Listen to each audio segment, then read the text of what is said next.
강력한 무기도 소용이 없는 그 하나님의 전쟁.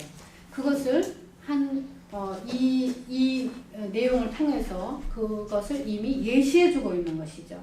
자, 하나님의 위대하심과 그분의 능력과 이 지혜는 인간의 생각과 방법을 뛰어넘는 것이다라고 하는 것을 보여주는 것이고요. 또 한 가지, 소모는 막대기와 똑같이 생긴 게 뭐냐면 아세라 목상이에요. 아세라 목상. 제가 아세라 목상은 마을 어귀에 들어갈 때 나무로 그냥 막대기로 꽂아놓은 것도 아세라 목상이라고 그랬죠. 예, 그런 막대기죠. 그런 막대기인데 이미 철기 문화에 들어가 있는 이 블레셋의 이방 신과 마치 바알을 숭배하는 이 신들과의 전쟁 같은 그런 느낌이 들게 하는 내용이라고 볼 수가 있습니다. 자, 이제 이 삼갈에 대해서는 이 정도 우리가 보면은 될 것 같고요. 이 삼갈의 날에 또는 야엘의 날에는 대로가 비었다는데 이 말씀은 무엇을 의미하느냐면요. 이스라엘 백성이 블레셋 족과 하솔 왕 야빈의 압제에서 고통당하던 때를 이렇게 표현을 한 겁니다. 삼갈의 날과 야엘의 날. 네. 그리고 야엘은 군대 장관 시스라를 처치했고 또 삼갈은 블레셋을 600명을 쳐서 이스라엘을 구원했다. 이렇게 나오죠. 근데 이 시대에는 어떤 시대였느냐? 압제가 너무 심했기 때문에 경제적으로 굉장히 피폐했던 시대. 그래서 사람들이 전부 먹고 살기 힘들었겠죠. 그리고 다 자기 소견대로 하는 시대니까 무법천지고. 그래서 백성들이 안전과 평화가 보장되지 않았기 때문에 사람들이 어디로 다녔다? 큰 길로 다니지 못하고 작은 길로 다녔다. 이렇게 나오죠. 그리고 약탈하는 자들이 많고 압제가 심해서 상거래도 없고 법질서도 마비되고 노상에서는 약탈하는 그런 행위들이 빈번히 자행되고 그래서 큰 길로 다니지 않았다 하는 말은 또 다른 한 가지 의미가 있는데 뭐냐면 지나다닐 때 통행세를 받거나 이 세금을 면하기 위해서 사람들이 작은 길로 다녔다라고 해석하기도 합니다. 저는 그 말이 더 맞는 것 같아요. 왜냐하면 지나갈 때 그 압제하는 방법으로 통행세를 받는 거죠. 그 지역을 지나갈 때마다. 그러니까 사람들이 그런 것이 이제 너무 무겁게 느껴지니까 소로로 다니는 그런 일들이 있었다는 것이에요. 자, 그래서 드보라를 이스라엘의 사사로 지도자로 하나님 세워주셨죠. 근데 그는 말하기를 이스라엘의 어미라고 자기 자신을 표현합니다. 이스라엘의 어미. 이거 뭐냐면 어머니라고 하는 존재는 보호자잖아요. 그렇죠? 어린 연약한 자녀들의 보호자입니다. 그래서 드보라는 자기 자신이 하나님이 이스라엘 백성들을 위하여 보호자로 삼기 위해서 사사로 세웠다. 이렇게 스스로를 말하는 거죠. 여성이기 때문에 자기를 지도자라고 말하지 않았을 수도 있다는 것이에요. 자, 그러면 이 이스라엘이 왜 도대체 하나님께 이렇게 매를 맞았느냐 하는 것이죠. 8절에 보니까 이렇게 나옵니다. 무리가 새 신들을 택했다. 그래서 그때 전쟁이 성문에 미쳤으나 이스라엘 4만 명 중에 방패와 창이 보였는가? 방패와 창이 보이지 않았다 그 말이에요. 예. 그 정도로 무력했다는 거죠. 압제를 당하는 동안에 그들이 무슨 군사훈련을 할 수가 있었겠어요? 그쵸? 예. 그런 아무것도 없었다고 하는 것입니다. 여기서 새 신, 뉴갓이라고 그 성경에 나오는데, 뉴갓 할 때, 우리는 G자를 대문자로 쓰지만, 이방 우상들의 신은 소문자로 쓰잖아요. 그리고 S, 복수형으로 붙입니다. 그래서 뉴갓, 새 신들을 섬겼다. 이스라엘의 조상들이 예전에 알지 못했던 신. 그렇기 때문에 새 신이에요, 우상들은. 그렇죠? 그래서 이제 그들이 마치 영원하고 참된 하나님을 이렇게 버리고 마치 옷 갈아입듯이 매일매일 옷을 갈아입듯이 이방의 신들을 매일매일 바꿔가며 섬겼다 그 말이에요. 이때는 하나님이 함께 하시지 않았기 때문에 전쟁이 성문 앞에 이르렀을 때에도 아무도 적을 방어할 수가 없었다는 거죠. 그리고 공격하는 것은 더더욱이 생각할 수도 없었던 거죠. 그만한 힘이 없었던 겁니다. 하나님이 전쟁에 승리하도록 그들에게 힘을 주셨어요. 그래서 나중에 보면 드보라가 그러지 않습니까? 일어나라 이렇게 말해요. 일어나서 이제 치러 나가자 그런 말이죠. 용기를 주는 그런 말로 이 드보라가 옆에서 바락의 군사들을 응원하는 것을 보여주고 있습니다. 그러나 이번 전쟁에서는 4만 명의 군사가 참여를 했는데요. 이스라엘 방백들이 기쁘게 출전했다는 겁니다. 여기 보니까 9절에 내 마음이 이스라엘 방백을 사모함은 내 마음이 이스라엘 방백들을 사모한다 칭찬하는 이유는 그들이 백성 중에서 즐거이 헌신하였기 때문이다. 이렇게 말하는 겁니다. 그래서 그냥 일을 하는데 주의 일을 하는데 그냥 마지못해서 할 수 없어서 이렇게 한 게 아니에요. 이들은 마치 자신의 일들인 것처럼 그렇게 마음을 다해서 했다는 겁니다. 그래서 드보라가 이 전쟁에 참여했던 이스라엘 지도자들에게 존경과 사랑의 찬사를 보내는 내용이 여기에 들어있는 겁니다. 그러면서 여호와를 찬송하라 그렇게 말하고 있죠. 이스라엘은 이때까지만 해도 지파 연합 체제가 잘 이루어지고 있는 것을 우리가 볼 수 있어요. 원래는 이 지파 동맹 연합 체제로 그들은 이 가나안 전쟁을 치렀죠. 그런데 땅을 차지하고 나면 자기 땅 가꾸기가 바빠요. 그런 사람들이 그런 지파들이 또 뒤에 나옵니다. 예. 그래서 이제 이 전쟁에는 스불론, 납달리 지파뿐 아니라 에브라임, 베냐민, 므낫세 반 지파, 이사갈 지파도 함께 참여를 했습니다. 자, 이제 10절에서 12절에 어떤 내용이 나오냐. 흰 나귀를 탄 자들, 귀한 화문석에 앉은 자들, 길에 행하는 자들아 선파할지어다. 활 쏘는 자의 꺼리낌이 뒷거림에서 멀리 떨어진 물 깊는 곳에서도 여호와의 의로우신 이를 칭술하라 찬양하라 그 말입니다. 그의 이스라엘을 다스리시는 의로우신 이를 칭술하라. 그때에 여호와의 백성이 성문에 내려갔도다.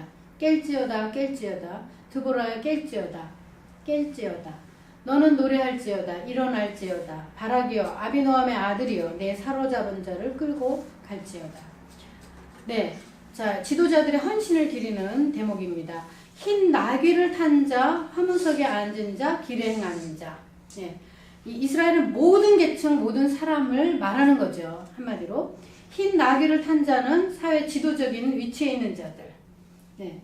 상류층의, 이스라엘 사회 상류층의 신분이다라고 하는 것을 보여줄 수 있는 방법 중에 우리 10장 넘어가면 그 내용이 나오는데 어린 나귀를 타고 다니는 거예요. 그래서 고대 근동에서 나귀라고 하는 것은 굉장히 중요한 운송 수단이죠. 그런데 흰 나귀는 굉장히 드물기 때문에 굉장히 큰 특권을 가진 지배층의 사람들이다 그 말이고요. 화문석에 앉은 자들은 귀족을 말합니다. 예, 아주 부유하고 여유 있는 그런 계층의 사람들을 의미하는 것이죠.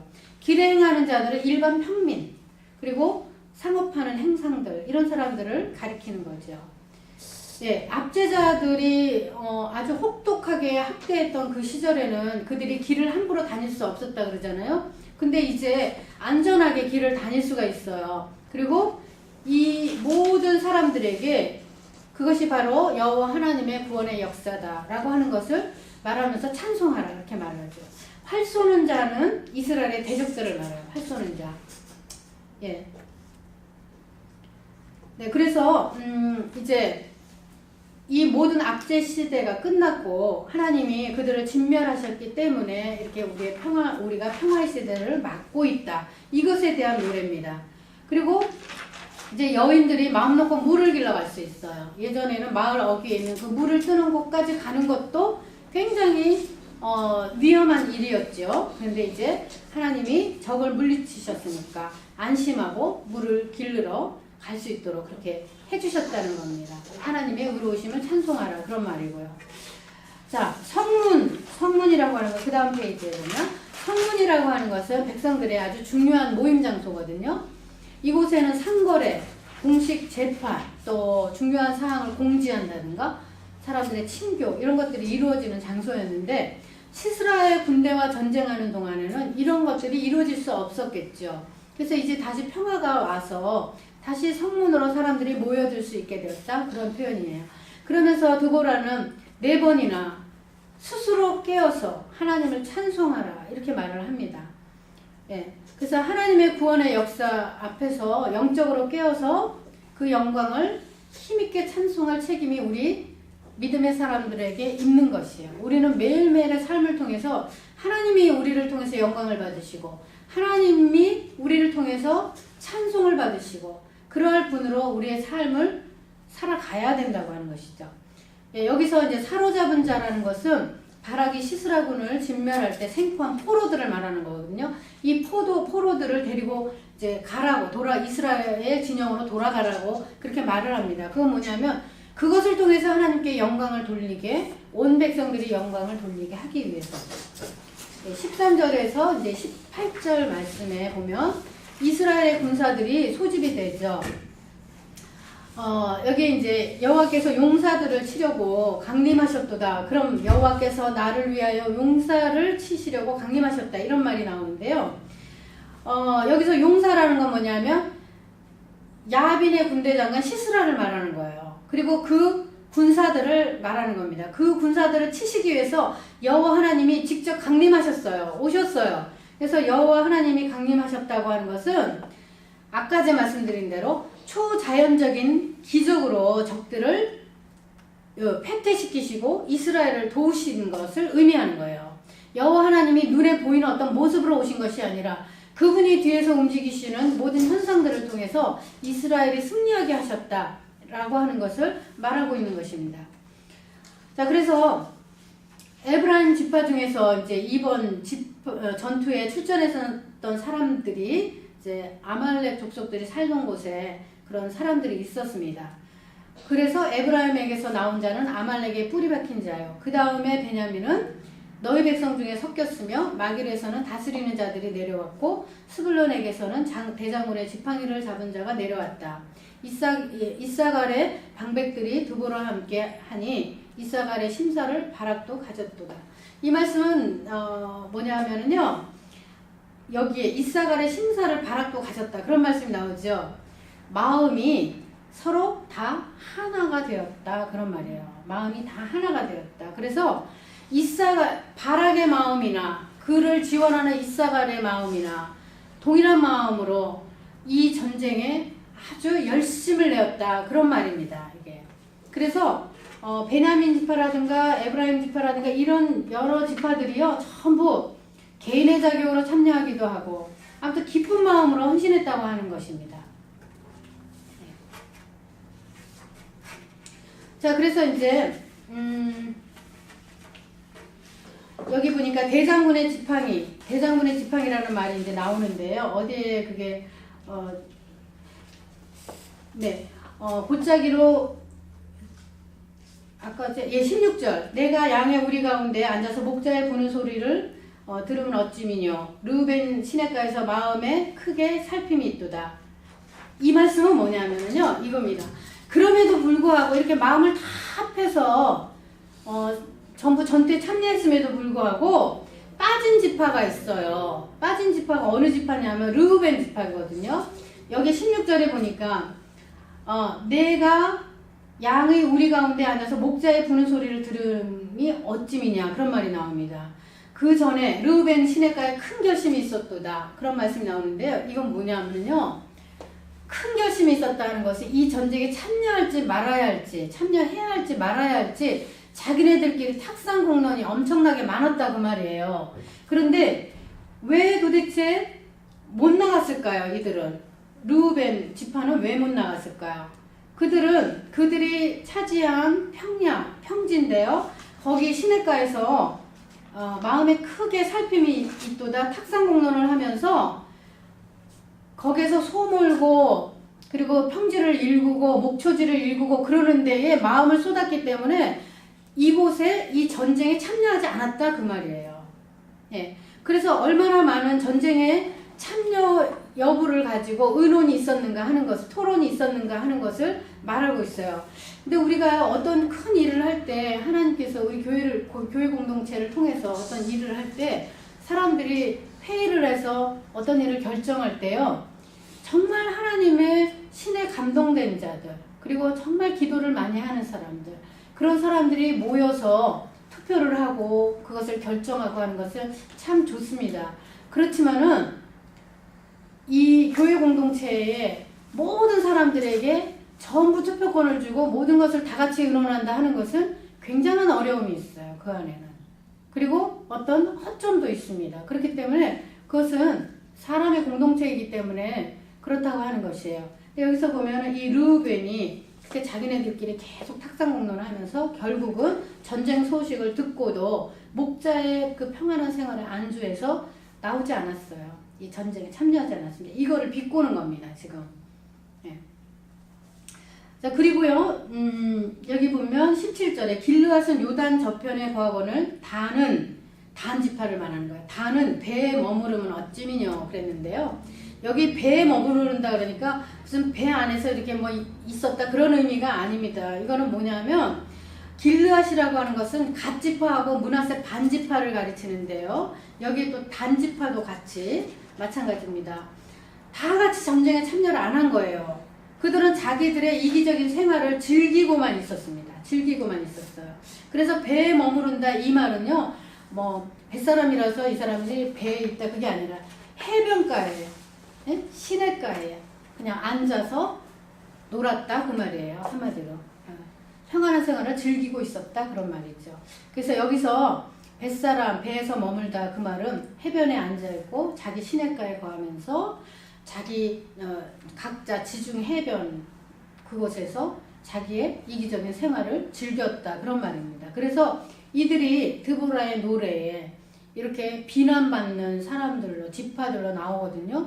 저는 어쩔 때는 이 성경 안에 기록된다고 하는 그 의미 이게 뭐 이 세상이 없어지는 그날까지는 모든 사람들이 이거를 읽으면서 그럴 거 아니에요.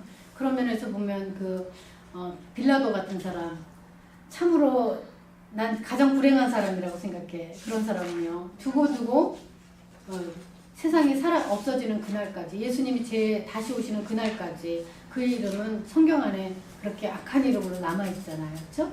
그래서 어떤 기록 속에 우리가 하나님의 역사의 그 기록 속에 하나님이 선한 일꾼으로 우리를 인정하시는 그런 삶 그것이 참 우리에게 큰 기쁨과 영광을 가져다 주겠다 그런 생각을 합니다. 자 여기서 보면 아셀 지파는 지중해 연안에 자리를 잡고 있었어요. 그래서 야빈의 압제가 가장 심했던 그 스불론하고 납달리 지역에 가까이 있었거든요. 가까이 있었는데 그럼에도 불구하고 그 전투에 무관심했어요. 자신들의 생업에만 열중했습니다. 이것을 이제 비난하는 그런 말로 여기에서 기록하고 있고요. 전투 장면이 나와요. 19절에서 23절 전투 장면이 나오는데 여기서 아까 제가 말씀드린 것처럼 마찬가지입니다. 그들이 열왕이 와서 싸우는데 돈을 탈취하지 못했다? 여기서 돈이라고 하는 건 뭐냐면 은이에요. 은을 말합니다. 이때는 화폐로 사용하던 것이 은이기 때문에 은을 말하는 것이고요. 그리고 20절에서 22절까지는 지난번에 제가 말씀드린 것처럼 하나님이 천재지변을 통해서 이제 이스라엘이 승리하게 하셨던 그 내용을 말하고 있습니다. 그리고 23절에 보면 여호와의 사자의 말씀에 메로스를 저주하라 그랬잖아요. 여기서 보면 메로스라고 하는 곳은 어디냐 하면은 이 아까 제 우리 누굽니까? 바락이 있던 그곳 바락이 원래 있던 그 북부 지역에서 아주 가까운 곳에 이 메로스라고 하는 곳이 있는데요. 이곳에 있는 사람들이 사실은 굉장히 가깝게 있기 때문에 이 바락을 도와서 이 전쟁에 참여를 해야 돼요. 근데 이게 뭐 시기심이었는지 무엇 때문이었는지 모르지만 이 메로스가 돕지 않았습니다. 이 전쟁에 그들이 돕지 않았어요. 그러니까 지파 동맹 체제에서 이제 이기적으로 빠져나간 거죠. 그래서 이것을 두고 지금 비난하는 것입니다. 자, 그렇게 해서 이제 하나님이 이 드보라의 노래 속에 하나님이 어떤 분인가를 다시 한번 보여주고 있는데 한 가지 중요한 거 한 가지만 한 1, 2분 하고 마치겠습니다. 여기 23절의 맨 끝에 보면은요. 너희가 거듭거듭 그 거민들을 저주할 것은 그들이 와서 여호와를 돕지 아니하며 라고 나와요. 여호와를 돕지 아니하며 여호와를 도와 용사를 치지 아니했다 그렇게 나오거든요. 자 이거는 지금 스불론과 납달리를 중심으로 한 4만 명의 전쟁인데 마치 이스라엘 전체의 전쟁인 것처럼 이렇게 나옵니다. 지난번에 말씀드린 대로 이스라엘의 한 지파에서 일어나는 일들은 하나님, 이스라엘 전체의 일이라고 하는 것이죠. 그들은 항상 우리라는 개념, 우리보다 더 강합니다. 우리 한국 사람보다 우리라는 개념, 그리고 연합되어 있는 공동체라고 하는 그런 개념이 굉장히 크고요. 여기 여호와를 돕지 않았다 그랬는데 그들이 전쟁에 와서 하나님의 전쟁에 투입되지 않은 것은 여호와를 돕지 않은 것이라는 거예요. 그건 무슨 말이냐면 여호와를 돕지 않았다고 하는 것은 이스라엘 지파들 중에 이 전쟁에 참여하지 않은 지파들은 하나님의 구원의 역사에 동참하지 않았다. 그런 말이거든요. 그리고 우리가 한 가지 생각해 봐야 될 것은 하나님은 당신을 도울 자를 찾으세요. 당신을 도울 자, 여호와 하나님을 도울 자를 찾으세요. 그래서 하나님이 세상을 혼자 창조하셨지만 말씀으로 홀로 창조는 하셨지만 하나님은 세상을 인간을 통해서 만들어 가시기를 원하시잖아요. 그렇죠? 인간을 통해서 세상을 만드시고 그리고